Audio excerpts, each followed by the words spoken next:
Hive Mind Narcosis is the second full length from Thantifaxath. Thantifaxath.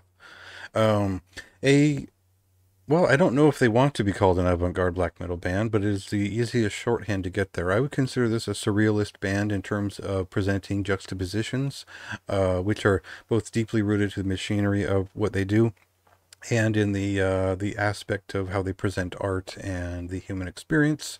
But we won't get quite out there that far just yet. This is an Toronto, Ontario-based trio who are completely anonymous. We don't really know anything about them. You could probably dig around and find a first name or two here and there, but you won't find a lot of interviews. You won't find a lot of context for what they do.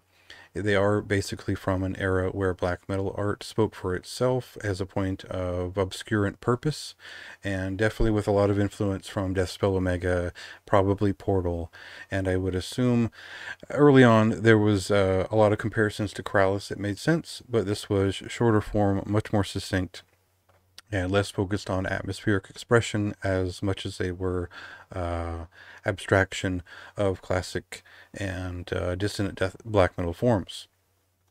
So I won't go through the entire history of the band, but I will say that it's something that I've followed pretty closely since 2014. I didn't really know what I was listening to back then, and almost 10 years later, I have a much better idea of what they're all about.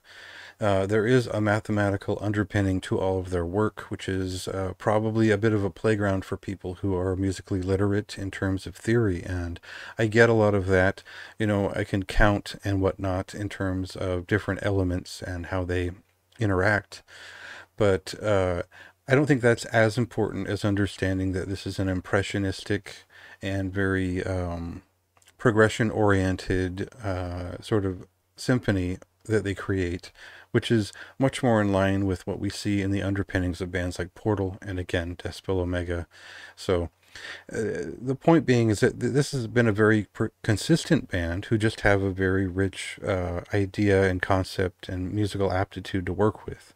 So before I go on and on, let's just cut into a song and you can get a sense of where they're going with this.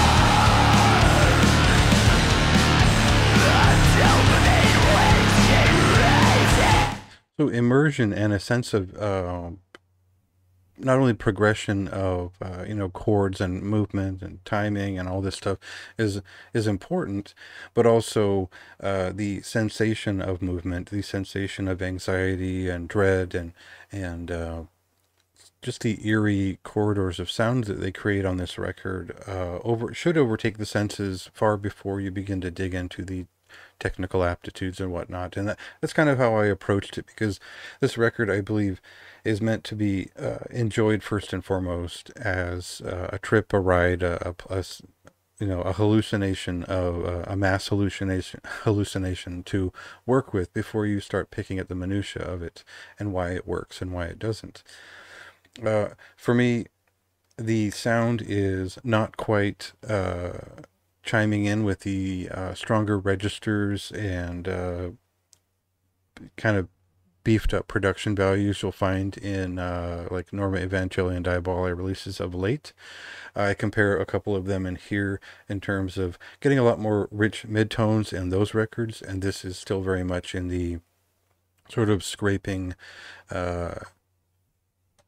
higher register in a lot of ways between the monotonous sort of rasp vocals and the choice tones for the guitars, which are aiming for more of a shrill harmonized effect or deharmonized effect, however you want to see that. There's a delirium to the movement that presented, and the voice is crystalline and shrill rather than warm and oppressive. So yeah, it's a very abstract thing, and I could totally walk through where I see a lot of modern composers, and I could see a lot of minimalism and sound collage and drone and a lot of thought and work that went into this thing. But I think it's best experienced kind of with an open mind and without darting around thinking about references, because this type of thing is rare, especially it's been about 10 years since their last full length, and it does help to enjoy a band like this in the moment. It's kind of a thing I learned back in 2017, having given kind of an average score to their last EP, and then realizing that it was just way better than I had realized at the time later on.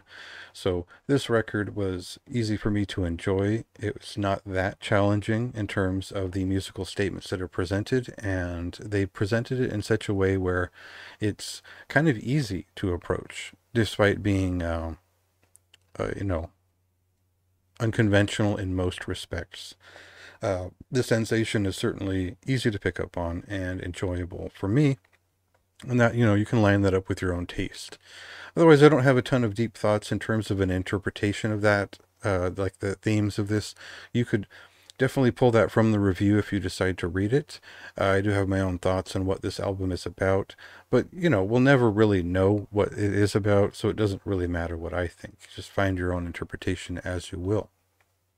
Anyway, this is one of the best releases of the year, period, and it is a very high recommendation for me. It was an inspiring experience to sit through, I think, so many times, and I feel like I made a connection with this record in terms of what it had to say and what it presented to me, and I got a lot of what I've been missing out of modern extreme metal, uh, that I can only find here so far this year. So it does come with some enthusiasm on my part.